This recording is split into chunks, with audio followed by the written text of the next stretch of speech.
નમસ્કાર મિત્રો, મારી આ ચેનલમાં તમારું સ્વાગત છે। દક્ષિણ કોરિયામાં એક એરપોર્ટ પર લેન્ડિંગ વખતે વિમાન રનવે પરથી લપસી જતાં દુર્ઘટના ઘટી હતી, જેમાં 130થી વધુ લોકોના મોત નિપજ્યા છે। આ દુર્ઘટનાગ્રસ્ત વિમાન જેજુ એરમાં 181 મુસાફિર સવાર હતા। તેઓ બેંકોકથી આવી રહ્યા હતા।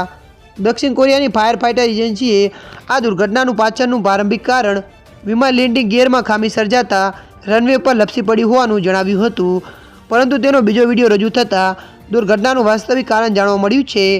નવા વિડીયો ફૂટેજ અનુસાર આકાશમાં જ વિમાન સાથે અચાનક એક પક્ષી અથડાઈ ગયું હતું, જેના કારણે આકાશમાં જ વિમાનમાં આગ લાગી ગઈ હતી અને લેન્ડિંગ ગિયર ખરાબ થઈ ગયું હતું। વિમાન બે વખત રનવે પર ઉતરાણ કરવાનો પ્રયાસ કર્યો હતો।